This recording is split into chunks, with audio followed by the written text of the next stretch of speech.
नमस्कार, स्वागत है आपका बिहार समाचार में। बिहार वालों के लिए सरकार ने आज कई योजनाओं की शुरुआत की है। साथ ही ग्राम कचहरी समेत कई अन्य विभागों में सरकारी नौकरियां निकाल दी गई है। तो वहीं किसानों के लिए, गरीबों के लिए बड़ी घोषणा हो गई है। बिहार में 7 लाख से भी ज्यादा पीएम आवास बनेंगे। तो आज बिहार और देश की बड़ी खबरों को विस्तार से बात करेंगे। इससे पहले आपसे एक छोटी सी अनुरोध है, कृपया वीडियो को एक प्यारा सा लाइक अवश्य कर दीजिएगा। आपका लाइक करना ही हमारी मेहनत का फल होता है।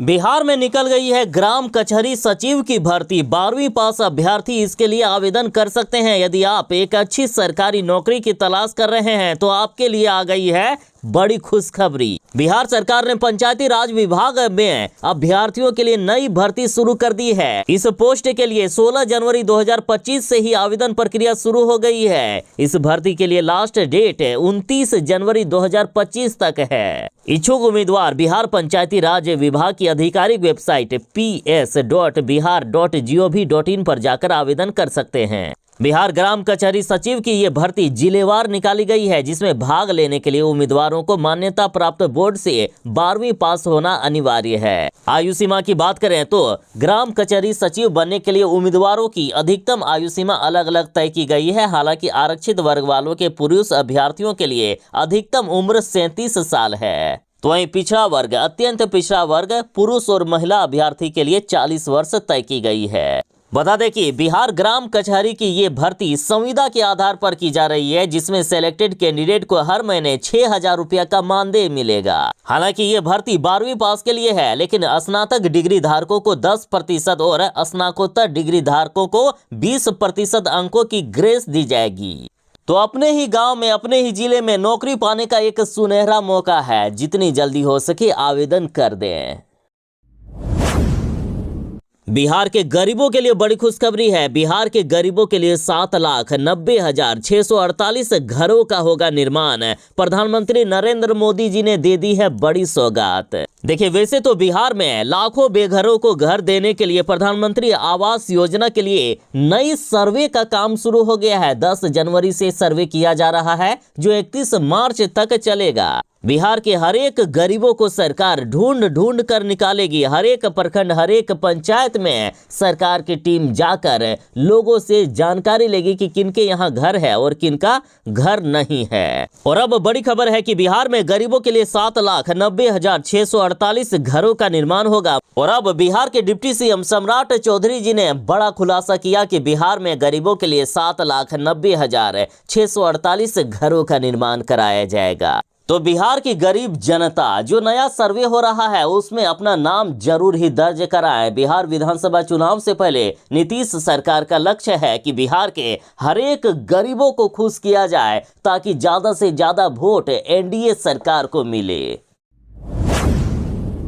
बिहार के किसानों के लिए बड़ी खबर है। बिहार में गेहूं का समर्थन मूल्य बढ़ाने का ऐलान हो गया है। अब किसानों को ज्यादा कीमत मिलेगा अपने गेहूं की बिक्री पर। देखिए, पटना में कुल 16 गेहूं खरीद केंद्र खोले जाने और बिहार में गेहूं का समर्थन मूल्य बढ़ाने की घोषणा एफसीआई ने कर दी है। देखिए, केंद्र सरकार ने विपणन वर्ष 2025-26 के लिए गेहूं के समर्थन मूल्य में 150 रुपए की बढ़ोतरी कर दी है। किसानों को अब प्रत्येक कुंटल 2,425 रुपए का भुगतान किया जाएगा। पहले किसानों को प्रत्येक कुंटल 2,275 रुपए ही मिला करते थे, लेकिन अब उन्हें 2,425 रुपए प्रत्येक क्विंटल की दर से मिलेगा, यानी 150 रुपए की बढ़ोतरी की गई है। न्यूनतम समर्थन मूल्य 2,425 रुपए में अब सीधे किसानों से गेहूं खरीदेगी सरकार और 48 घंटे के भीतर किसानों के खाते में पैसे भेज देगी सरकार। और इसके लिए किसानों को पोर्टल dbtagriculture.bihar.gov.in में अपना पंजीकरण करना होगा। पंजीकरण में किसी प्रकार की सहायता के लिए आप टोल फ्री नंबर 1800-1800-110 पर कॉल कर सकते हैं, या फिर बिहार राज्य खाद्य आपूर्ति की जो हेल्पलाइन नंबर है 1800-3456-194 पर भी कॉल कर सकते हैं। अब राष्ट्रीय जनता दल के सारे कामकाज को संभालेंगे तेजस्वी यादव। लालू सिर्फ नाम के रहेंगे, सारा काम करेंगे तेजस्वी यादव। आरजेडी की बैठक में ये बड़ा फैसला ले लिया गया है। देखिए, पटना में आयोजित आरजेडी की राष्ट्रीय कार्यकारिणी की बैठक में बड़ा फैसला लिया गया है। अब पार्टी की सारी कमान तेजस्वी यादव को सौंप दी गई है। वैसे आरजेडी के राष्ट्रीय अध्यक्ष की कुर्सी पर लालू प्रसाद यादव बैठे रहेंगे, लेकिन रिमोट कंट्रोल तेजस्वी यादव के हाथों में होगी। खास बात यह है कि किसी भी चुनाव में आरजेडी के कैंडिडेट को सिंबल पर भी तेजस्वी यादव का साइन होगा, यानी तेजस्वी यादव को राष्ट्रीय अध्यक्ष के बराबर का दर्जा दे दिया गया है। बीपीएससी अभ्यर्थियों के लिए चिराग पासवान ने ऐसा बयान दिया है जिसे सुनकर आप भी हैरान रह जाओगे। जो अभ्यर्थी मांग कर रहे हैं री एग्जाम का, वो बिल्कुल सही मांग है। जरा पहले चिराग पासवान जी का ये बयान सुनिए। न्यूज 24 डिजिटल में ये बयान सामने आया कि कहीं ना कहीं इस परीक्षा में धांधली हुई है। अगर इसको मैं सामान्य परिस्थिति में मानूं तो लगभग 22 सेंटर्स में इसका मतलब गड़बड़ी हुई थी, जहां से भी पेपर लीक हुआ है। क्योंकि ये बात सही है, मेरे खुद के परिवार के कई बच्चों ने इसमें पार्टिसिपेट किया, जिन्होंने आकर मुझे बताया कि कई जगह पेपर्स लेट आए, कई जगह क्वेश्चन पेपर पूरे थे ही नहीं। जितने स्टूडेंट्स हैं उतने क्वेश्चन पेपर ही नहीं थे वहाँ पे, जिनको बाद में प्रिंट करवा के बुलवाया गया। उदाहरण मुझे यहाँ तक दिए गए कि अभी एग्जाम चल ही रहा है और वो पेपर सोशल मीडिया पे आ चुका है, एक्स अकाउंट के ऊपर आ गया है, अलग अलग व्हाट्सएप ग्रुप पे वो क्वेश्चन पेपर सर्कुलेट हो रहा है। गठबंधन के भीतर क्योंकि अब ये मुझे मौका मिलता है, मैं अगर विपक्ष में होता तो जरूर सरकार तक अपनी बात पहुंचाने के लिए मैं भी आंदोलन, धरना प्रदर्शन, ये तमाम बातें करता। बट आज क्योंकि मैं सरकार का हिस्सा हूं, ऐसे में गठबंधन की मर्यादा नहीं ये इजाजत देती कि मैं इस तरीके के धरना या आंदोलन का मैं हिस्सा बन।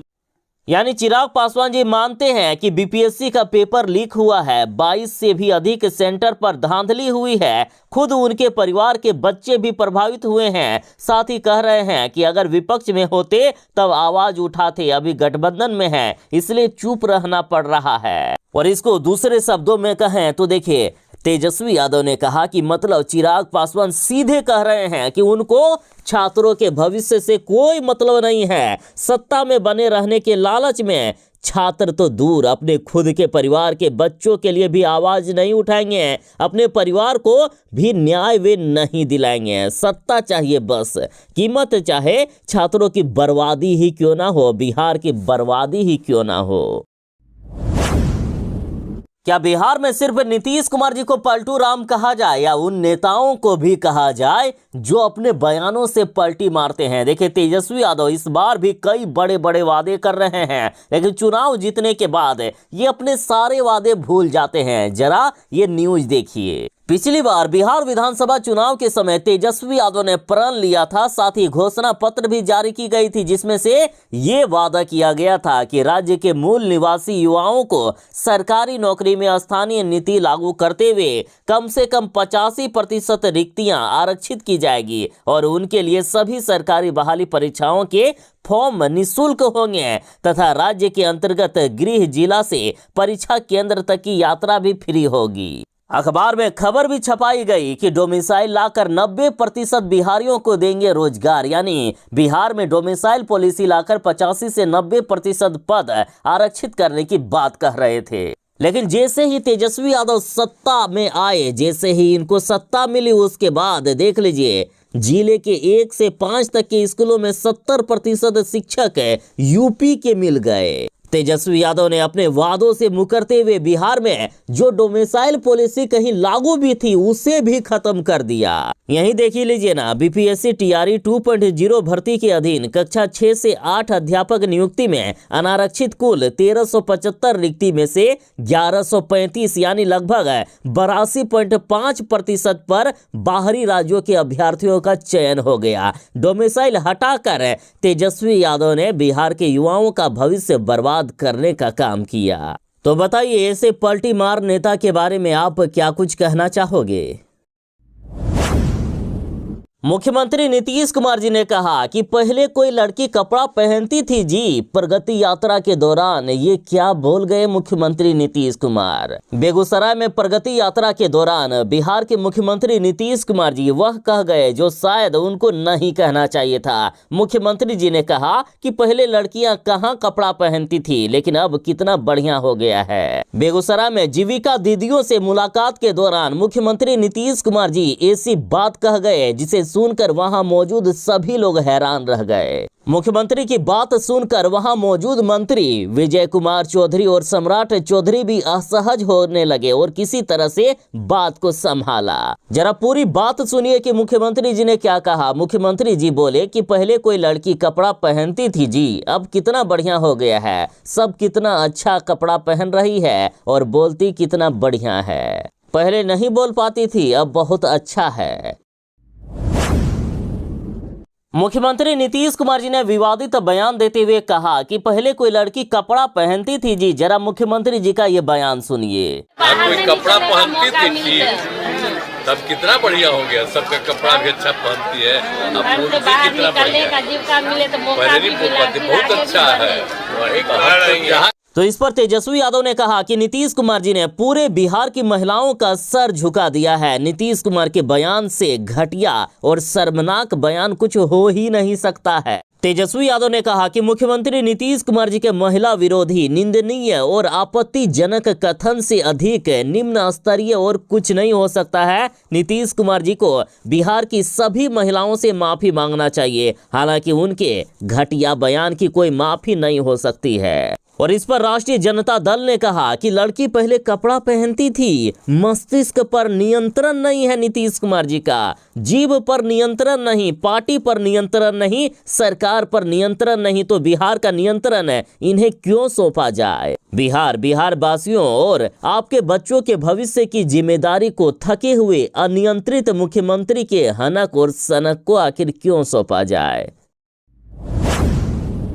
नीतीश पलटू चाचा तो तेजस्वी घोलटू भतीजा है। आनंद मोहन बोले हैं कि अकलोल बकलोल मूर्ख लोग को सत्ता सौंपना ही परिवारवाद है। देखिए, छपरा में एक विवाह भवन का उद्घाटन करने पहुंचे पूर्व सांसद आनंद मोहन ने आरजेडी और तेजस्वी यादव पर जमकर निशाना साधा है। तेजस्वी यादव पर कटाक्ष करते हुए उन्होंने कहा कि यदि नीतीश कुमार को तेजस्वी यादव पलटू चाचा कहते हैं तो वो खुद घोलटू भतीजा है, जो सत्ता हासिल करने के लिए बार बार घुलट कर चले जाते हैं। इन्होंने तेजस्वी यादव से पूछा है कि आप कहते हैं तेजस्वी यादव जी कि बिहार में टायर्ड यानी थका हुआ मुख्यमंत्री और रिटायर अधिकारी सरकार चला रहे हैं। आप कहते हैं कि नीतीश कुमार थके हुए हैं, उनको रिटायर हो जाना चाहिए, तो आपके पिता लालू प्रसाद यादव नीतीश कुमार जी को क्यों बुलावा भेज रहे हैं, क्यों कह रहे हैं कि नीतीश कुमार जी आइए हमारे साथ मिलकर सरकार बनाइए। लालू यादव क्यों कहते हैं कि नीतीश के लिए दरवाजा खुला है। नीतीश जी तो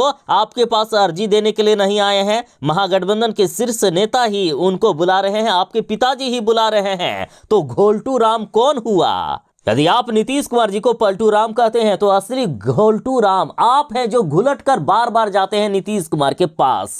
आनंद मोहन जी ने बिहार की जनता से भी कहा है कि अकलोल बकलोल बेटों को सत्ता और राजनीतिक शक्ति के बल पर थोपना ही असली परिवारवाद है। राहुल गांधी ने जातिगत गणना को फर्जी बताया और बोले कि कास्ट सेंसस के नाम पर बिहार के लोगों को बेवकूफ बनाया गया है। देखिए, पटना के बापू सभागार में संविधान सुरक्षा सम्मेलन को संबोधित करते हुए राहुल गांधी ने बिहार में हुए जातिगत गणना को फर्जी करार दिया और कहा कि इसके जरिए राज्य के लोगों को बेवकूफ बनाया गया है। राहुल गांधी ने कहा कि उनकी सरकार बनने पर देश भर में जातिगत गणना कराई जाएगी और आरक्षण के दायरे को बढ़ाया जाएगा और आरक्षण की सीमा 50% से बढ़ाया जाएगा। जिस समाज में जिस वर्ग की जितनी संख्या है उस वर्ग की उतनी हिस्सेदारी तय होगी। कांग्रेस इसको लेकर संकल्पित है। प्रशांत किशोर का मानसिक स्थिति ठीक नहीं है, पागल हो गए हैं प्रशांत किशोर, और अब बिहार सरकार प्रशांत किशोर का इलाज कराएगी। स्वास्थ्य मंत्री मंगल पांडे जी ने ये बड़ा बयान दिया है। देखिए, प्रशांत किशोर बीते 14-15 दिनों से आमरण अनशन पर थे। बीपीएससी अभ्यर्थियों के समर्थन में इन्होंने भूख हड़ताल किया और 14 दिन के बाद गंगा में डुबकी लगाकर केला खाकर अपने अनशन को तोड़ा। अनशन के बीच पुलिस ने उन्हें गिरफ्तार करके कोर्ट में पेश किया और बाद में बिना शर्त उन्हें जमानत भी दे दी गई। प्रशांत किशोर ने अपने अनशन को खत्म किया, उसके बावजूद मरीन ड्राइव इलाके में टेंट सिटी बनाकर सत्याग्रह करने की बात कही। तो इस पर सम्राट चौधरी जी ने कहा है कि प्रशांत किशोर को खुद नहीं पता है कि वह करना क्या चाहते हैं, उनकी मानसिक स्थिति खराब हो गई है। स्वास्थ्य मंत्री मंगल पांडे जी ने कहा है कि प्रशांत किशोर का हम इलाज कराएंगे। इन्होंने कहा कि पिछले 15 दिनों में पीके की मानसिक स्थिति में जो कमजोरी आई है उसकी जांच कराना बहुत जरूरी है। ऐसे में एक मानसिक स्थिति खराब व्यक्ति को खुले में नहीं छोड़ा जा सकता है। स्वास्थ्य मंत्री जी ने कहा कि वह खुद पीके को कोइलवर लेकर जाएंगे और उनका मानसिक आरोग्यशाला में इलाज कराएंगे। स्वास्थ्य मंत्री जी ने कहा कि मैं प्रशांत किशोर को आमंत्रित करता हूं कि वह आए मेरे पास, मैं उन्हें कोइलवर आरोग्यशाला भेजूंगा, वहां बहुत अच्छा हमारा मानसिक अस्पताल है, मैं उनका इलाज करवाऊंगा। लालू यादव के बड़े बेटे तेज प्रताप यादव ने कहा है कि सरकार गिरने जा रहे हैं, बहुत जल्दी अगले सीएम सामने बैठे हैं। देखिए, लालू यादव के बड़े बेटे तेज प्रताप यादव का एक रील सामने आया है जिसमें वह सरकार गिरने की बात कर रहे हैं और खुद को अगला सीएम बता रहे हैं। अब तक ये माना जा रहा था कि राजद की तरफ से यदि कोई मुख्यमंत्री बनेगा तो वो तेजस्वी यादव जी बनेंगे, लेकिन तेज प्रताप यादव ने अब खुद को अगला सीएम कहना शुरू कर दिया।